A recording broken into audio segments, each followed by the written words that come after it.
কি রে ভাই, কেমন আছিস? অনেকদিন পর দেখা। এই তো ভাই, আমি ভালো আছি। তোর খবর কি বল?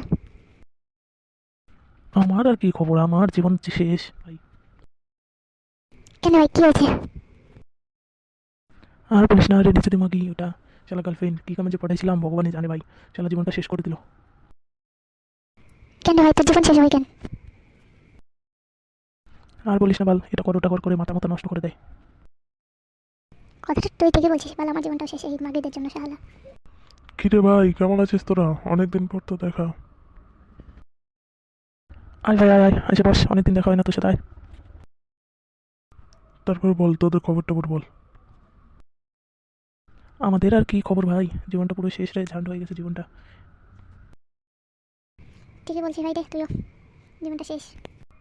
কেন রে, তোর জীবন শেষ হবে কেন? আর বলিস না, গার্লফ্রেন্ডের চক্করে সেই মাগিদের চক্করে সেই জীবন শেষ। তোদের এই এক সমস্যা, গার্লফ্রেন্ড না থাকলে সিঙ্গেল বলে ঘুরে বেড়াবি, আর একটা মেয়ে পটিয়ে ফেলার পরে এই মাগি চাকিতে নাকি জীবন শেষ। এর থেকে সিঙ্গেল থাক ভাই, অনেক ভালো থাকবি। আমিও তাই ভাবছি রে ভাই, যে ব্রেকআপ করে নেবো, নিয়ে বাল সিঙ্গেল থাকবো, সিঙ্গেল থাকা অনেক ভালো বাল। না সাথে ঘুরতে পারবো চাপ। চল তাহলে আমরা সবাই সিঙ্গেল হয়ে একদিন পার্টি করি, ভালো মদ খাবো, পুরো আছে মদ খাবো। ঠিক আছে, চল একসাথে একদিন মদ খাই, বসি সবাই একসাথে, কেউ কিছু বলার নেই। তারপরে তুই কি বলিস ভাই, খাবি তো মদ টদ? হ্যাঁ ভাই, খাবো খাবো, কে বলো খাবো না, খাবো। চল সবাই মিলে একদিন গার্লফ্রেন্ড সব বাল ব্রেকআপ করে দিই, মদ খাবো, মদে ডুবে থাকবো।